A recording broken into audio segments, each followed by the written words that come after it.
Interval के बाद एक बार फिर से आपका स्वागत है। डीएनए में अब आपको उस इलाके में लेकर चलते हैं जहां भारत और पाकिस्तान की नजरें और बंदूकें आपस में टकराती रहती हैं। 26 जुलाई को कारगिल विजय दिवस है, इसलिए देशभक्ति और देश की शान से जुड़ी हमारी विशेष कवरेज विजय पथ अब शुरू हो रही है, जिसमें कारगिल से सीधे लाइव रिपोर्टिंग होगी। इस कवरेज के पहले भाग में आज हम आपको पाकिस्तान की नाक के नीचे लेकर चल रहे हैं। ये वो इलाका है जहां भारतीय सेना और पाकिस्तानी सेना की आंखें मिलती हैं। यहां जिंदगी हमेशा गोलियों की नोक पर रहती है।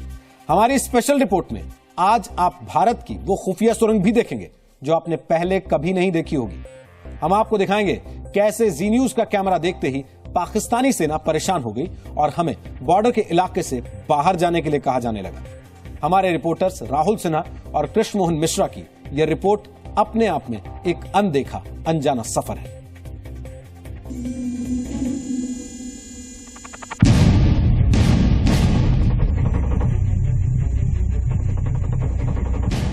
नमस्कार, मैं हूं राहुल सिन्हा। जम्मू कश्मीर से लगी देश की सरहद पर पाकिस्तान अपनी हरकतों से बाज नहीं आ रहा है। पिछले 2 महीने में पाकिस्तान 19 बार सीज फायर का उल्लंघन कर चुका है। आज हम आपको सीधे उसी पाकिस्तान की नाक के नीचे लेकर चल रहे हैं।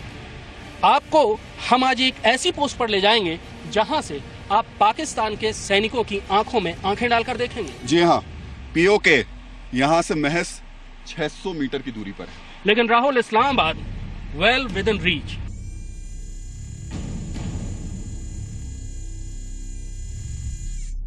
तो टेलीविजन में पहली बार हम आपको ऐसी तस्वीरें दिखाने जा रहे हैं जो आज तक आपने कभी नहीं देखी। आज हम आपको ऐसी जगह लेकर चलेंगे जहां से आप पाकिस्तान के सैनिकों की आंखों में आंखें डालकर देखेंगे।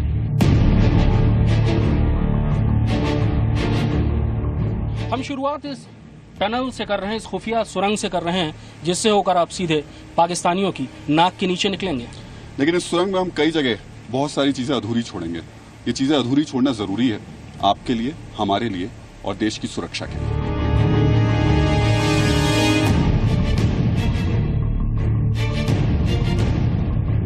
लगभग 650 मीटर की ये सुरंग है। बहुत ज़्यादा मजबूत इसकी दीवारें वगैरह बनाई गई, जिससे किसी भी आर्टिलरी शेलिंग या मोटार शेलिंग को ये झेल सकती है।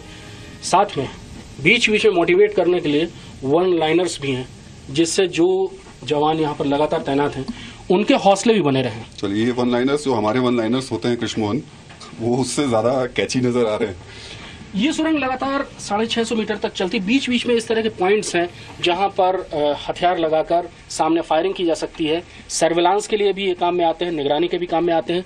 और अगर कल को कोई मुसीबत आती है, फायरिंग शुरू होती है, तो उस दौरान ये पूरी तौर पर फोर्टिफाइड है। आगे की तरफ से भी बिल्कुल सुरक्षा है और यहाँ पर मशीन गन या हल्की मशीन गन या राइफल से बाहर फायरिंग की जा सकती है। तो यही हम आपको बता दें कि इस पूरी सुरंग में आधुनिक हथियारों के साथ में सेना के जवान मौजूद रहते हैं और उनकी पैनी नजर हमेशा 24 घंटे दुश्मन पर लगी रहती है। हम आपको इसलिए बार बार बात कह रहे हैं क्योंकि यहाँ से पाकिस्तान की दूरी महज अब 500 मीटर रह गई है और जहाँ पहुंचेंगे वहां से पाकिस्तान की सेना के जवान, उनकी आंखें नजर आएंगी।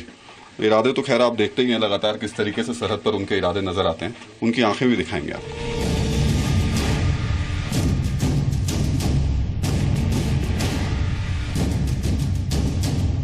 आप सुरंग के अंदर चल रहे हैं।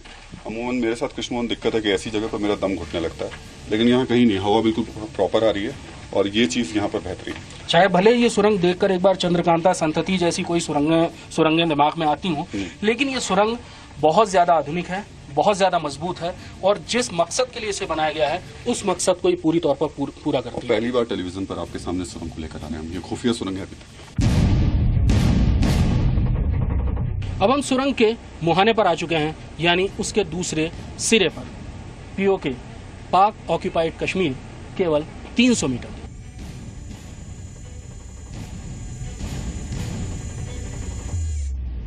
और नीचे कृष्ण मोहन लिखा है कि इस्लामाबाद अभी भी जद में। लेकिन यहाँ एक और महत्वपूर्ण चीज आपको बताने वाले हैं। शिंगो नदी है, ये बिल्कुल ठीक सामने गुजर रही है शिंगो नदी। और ये 1965 में जब लड़ाई हुई थी तब भी ये जगह बहुत महत्वपूर्ण थी। शिंगो नदी पाकिस्तान से आती है और पाकिस्तान में ही चली जाती है। लेकिन देखिए जरा दिलचस्प बात ये कि अभी फिलहाल ये हिंदुस्तान की सरहद से होकर गुजर रही है। चलिए, तो ये ठीक सामने देखिए तस्वीरें। पाकिस्तान की ये झंडा पोस्ट है और यहाँ पर पाकिस्तान के 3 सेना के जवान इस समय आपको सामने दिखाई भी दे रहे हैं, लेकिन बिना वर्दी में, और इसको इनडिसिप्लिन भी कहा जाता है बिना वर्दी के अगर आदमी घूमता है। राहुल, वो इंडियन फ्लैग है और उसके बगल में वहां पर पाकिस्तानी फ्लैग लहरा रहा है। तीनों दिख भी रहे ना, वो पाकिस्तानी फ्लैग लहरा रहा है। हाँ। दरअसल इंडियन फ्लैग के ठीक पीछे जो बंकर है वहां से निकलकर वो तीनों पाकिस्तानी सैनिक अब अपने इस लेफ्ट में जा रहे हैं और वो शायद उस बंकर की तरफ जाएंगे जहां पर पाकिस्तानी झंडा वर्दी में लहरा नहीं है। है, पर उनमें से कोई वर्दी में नहीं, उनमें से एक ने लाल शलवार कमीज पहन रखी है और वो वापस शायद उस बंकर की तरफ जा रहे हैं जहां पर पाकिस्तान का झंडा लहरा रहा है। उसके ठीक पीछे कुछ एक गांव है जो पाकिस्तान के गांव है। तो ये तो अभी हम आपको दूर से दिखा रहे हैं।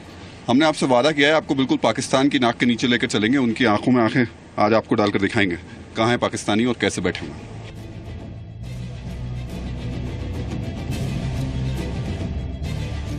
राहुल, अब हमें यहाँ से वापस जाना पड़ेगा क्योंकि उधर से बार बार खबर आ रही है और उनको यानी पाकिस्तानियों को हमारे यहाँ मौजूद होने पर आपत्ति है।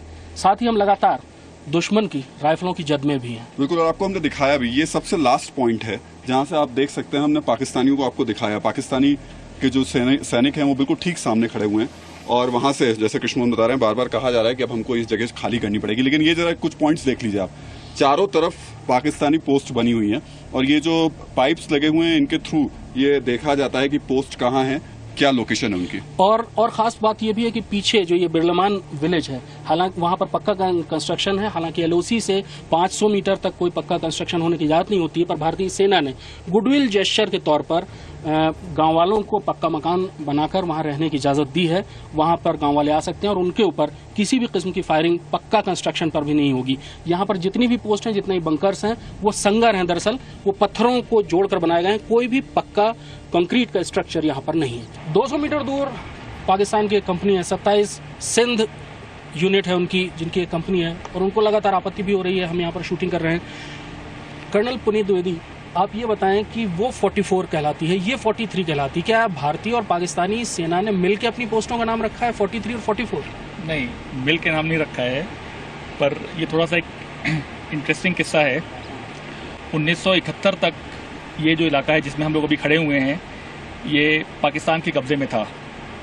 1971 दिसंबर में जब इंडियन आर्मी ने इसको कैप्चर कर लिया, जब पाकिस्तान के पास ये इलाका था तब वो इस पोस्ट को 43 बोलते थे। वो अपनी पोस्ट को नंबर करते हैं, तो उनकी वो पोस्ट 44 थी, ये 43 थी। पर जब इंडियन आर्मी ने इस पर कब्जा कर लिया तो हमने उसका नाम चेंज नहीं करा और ये 43 ही रह गई। इससे उनको हमेशा ये याद रहता है कि वो उनकी वो पोस्ट है जिसको इंडियन आर्मी ने कैप्चर कर रखा है अभी तक। चलिए, कैप्चर कर रखा है, लेकिन इस सब के बीच में हम जब उनको कैप्चर करने की कोशिश कर रहे थे तो उनको परेशानी हुई और कई बार परेशानी हुई है, लिहाजा उन्होंने आपत्ति विरोध दर्ज कराया। सामने की तरफ एक बार फिर से देखिए, वो पहाड़ हैं पूरे पाकिस्तान के हैं और इस तरफ हम लोग मौजूद हैं। कर्नल साहब, लगातार सीज फायर का उल्लंघन करता है पाकिस्तान। इस पॉइंट पर बिल्कुल आंखें से आंखें टकराती हैं। हमने देखा सीधे बोलकर कह देता है कि इनको बंद कराओ, हटाओ। यहाँ किस तरीके से मैनेज होता है? वो बोलते हैं और हम बोलते हैं, ये चूंकि हम लोग इतने करीब हैं ये चलता रहता है। अब सीज फायर वायलेशन बाकी जगह हो रहा है, यहाँ क्यों नहीं हो रहा है, इसमें दुश्मन क्यों नहीं करना चाहता, इस पर तो मैं टिप्पणी नहीं करना चाहूँगा। पर मैं बस ये बता सकता हूँ कि हमारी तैनाती इतनी दुरुस्त है, हमारी तैयारी इतनी भरपूर है कि वो शायद इस ख्याल को अपने जहन में आने नहीं देता है कि यहाँ पर वो कुछ कर सके।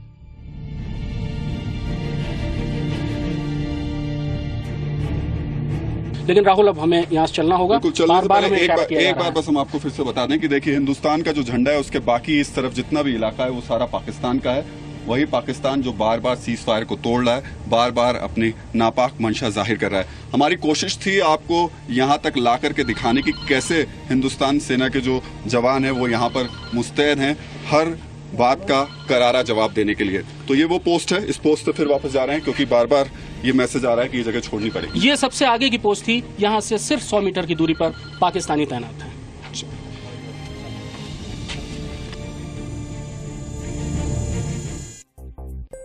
तो भारत ने इस पोस्ट का नाम 43 ही रहने दिया ताकि पाकिस्तान को हमेशा ये बात याद रहे, हमेशा इस बात का एहसास रहे कि ये पोस्ट कभी उसकी हुआ करती थी, अब ये भारत के कब्जे में है।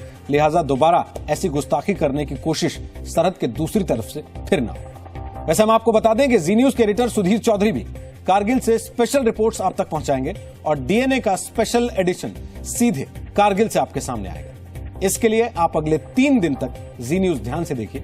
फिलहाल कृष्ण मोहन मिश्रा और राहुल सिन्हा की पूरी स्पेशल रिपोर्ट आप रात 10 बजे भारत भाग्य विधाता में विस्तार से भी देख सकते हैं। मलेशियन एयरलाइंस के विमान MH17 पर मिसाइल से हुए हमले को 6 दिन बीत चुके हैं, लेकिन अब तक यह साफ नहीं हो पाया कि 298 निर्दोष लोगों की हत्या का दोषी कौन है। कोई रूस के राष्ट्रपति व्लादिमीर पुतिन और रूस समर्थित यूक्रेनियन विद्रोहियों पर उंगली उठा रहा है, तो कोई यूक्रेन को नरसंहार का जिम्मेदार ठहराता है। लेकिन आज हम जो सच्चाई आपको बताने जा रहे हैं वो 298 निर्दोष लोगों की हत्या पर से पर्दा हटा देगी। आज MH17 का असली गुनहगार बेनकाब हो जाएगा, क्योंकि मौत का बटन दबाने वाले का पता चल चुका है।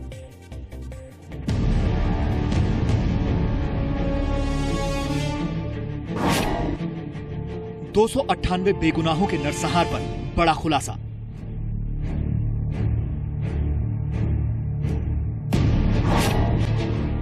मौत का बटन दबाने वाला हुआ बेनकाब।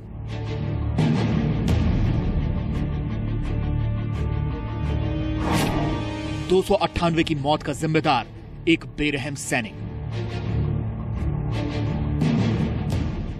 आपके दिल में भी यह सवाल उठ रहा होगा कि आखिरकार वो हैवान कौन है जिसने पूरी प्लानिंग के साथ जानबूझकर मौत की मिसाइल का वो बटन दबाया जिसने MH17 यात्री विमान पर सवार 298 लोगों को मौत की नींद सुला दिया।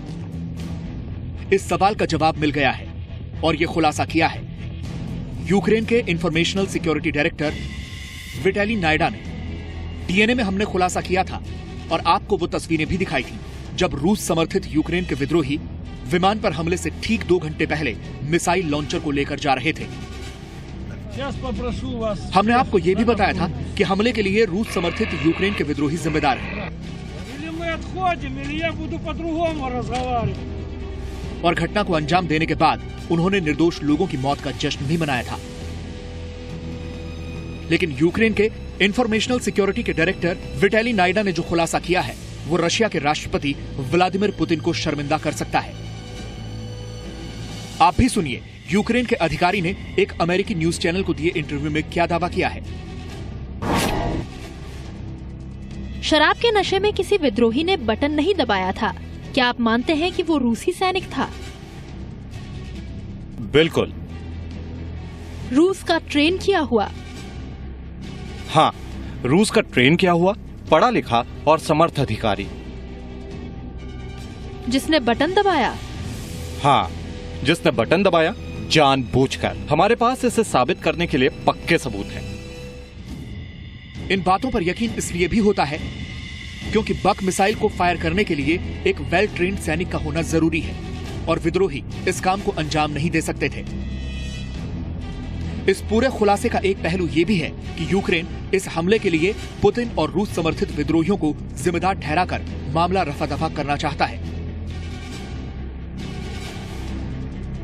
हमने इस पर और जानकारी हासिल करने के लिए छानबीन की तो यूक्रेन समर्थित विद्रोहियों और रूसी सैनिकों के बीच के रिश्तों को उजागर करने वाला एक वीडियो मिला जो यूक्रेन के दावों पर मुहर लगा रहा है। आप इन तस्वीरों में जिस शख्स को देख रहे हैं उस पर आरोप है कि वो रूस के स्पेशल फोर्स का सैनिक है जो इसी साल अप्रैल में रूस समर्थित विद्रोहियों के साथ मिलकर यूक्रेन में खून का गंदा खेल खेल रहा है। यूक्रेन की तरफ से जारी की गई इन तस्वीरों की पड़ताल के लिए जब एक विदेशी पत्रकार विद्रोहियों से मिलने गया तो उसने बातचीत में ये बात कबूली कि वो यूक्रेन में एक वॉलंटियर के तौर पर काम कर रहा है। मलेशियाई विमान पर हुए हमले के बाद भी कई ऐसी तस्वीरें आई जिनमें रूस समर्थित विद्रोही पत्रकारों को धमकाते हुए नजर आए। कुल मिलाकर यूक्रेन के आरोपों में कितनी सच्चाई है ये जांच का विषय है। अब विमान के ब्लैक बॉक्स की जांच से भी कई अहम खुलासे होने की उम्मीद है क्योंकि विद्रोही ब्लैक बॉक्स को यूक्रेन को वापस कर चुके हैं। ब्यूरो रिपोर्ट, जी मीडिया। मलेशियन एयरलाइंस के विमान MH17 का ब्लैक बॉक्स मिलना और रूस समर्थित विद्रोहियों का ब्लैक बॉक्स को मलेशिया के अधिकारियों को सौंपना इस दुर्घटना के रहस्य पर से पर्दा हटा सकता है। ऐसे में आपको यह भी पता होना चाहिए कि किसी विमान में ब्लैक बॉक्स के होने का मतलब क्या होता है। दरअसल विमान हादसे की वजहों का पता लगाने में 2 डिवाइस बेहद अहम माने जाते हैं। पहला डिवाइस होता है एयरक्राफ्ट का फ्लाइट डेटा रिकॉर्डर, जबकि दूसरा डिवाइस होता है कॉकपिट वॉइस रिकॉर्डर यानी CVR। इन्हीं दो डिवाइसेस को मिलाकर ब्लैक बॉक्स कहा जाता है।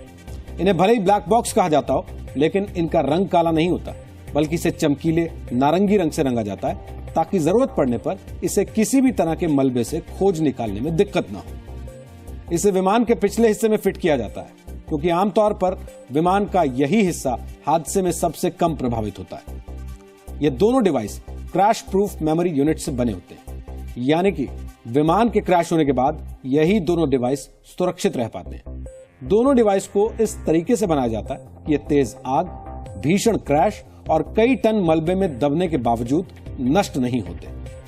दोनों रिकॉर्डर्स को मेटल की 4 लेयर्स के अंदर सुरक्षित रखा जाता है। इसमें एल्यूमिनियम, स्टेनलेस स्टील और टाइटेनियम का इस्तेमाल होता है। ब्लैक बॉक्स में कॉकपिट के अंदर होने वाली पूरी बातचीत, रेडियो कम्युनिकेशन और उड़ान की जानकारियां रिकॉर्ड होती हैं। विमान की स्पीड, इंजन की स्थिति, हवा की गति और ऊंचाई सहित कई जानकारियां ब्लैक बॉक्स में दर्ज होती हैं। विमान का ब्लैक बॉक्स मिलने के साथ ही जांचकर्ता उसे लैब में ले जाते हैं, जहां वो इसमें रिकॉर्ड किए गए पूरे डेटा को डाउनलोड करते हैं और फिर इसकी मदद से विमान के क्रैश होने की असल वजहों का पता लगा लिया जाता है। और अब आज के इतिहास के बारे में आपको बताते हैं।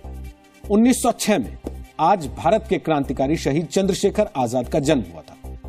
उन्होंने सिर्फ 15 साल की उम्र से ही आजादी के लिए चलाए जा रहे आंदोलनों में भाग लेना शुरू कर दिया था। 1921 में जब चंद्रशेखर आजाद ने गांधी जी के असहयोग आंदोलन में भाग लिया था, तब उन्हें गिरफ्तार करके मजिस्ट्रेट के सामने पेश किया गया। उस मौके पर जब उनसे नाम पूछा गया तो उन्होंने अपना नाम आजाद और पिता का नाम स्वतंत्रता बताया था।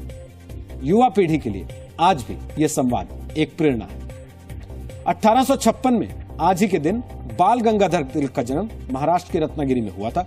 बाल गंगाधर तिलक ने सबसे पहले ब्रिटिश राज के दौरान पूर्ण स्वराज की मांग उठाई थी। स्वराज मेरा जन्मसिद्ध अधिकार है और मैं इसे लेकर रहूंगा।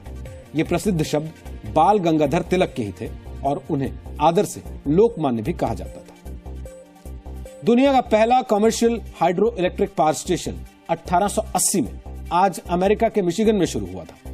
इसका इस्तेमाल सबसे पहले 16 स्ट्रीट लैंप्स को ऊर्जा देने में हुआ। 1904 में आज पहली बार आइसक्रीम कोन बनाया गया था। इसे चार्ल्स ई मेंचिस ने बनाया था।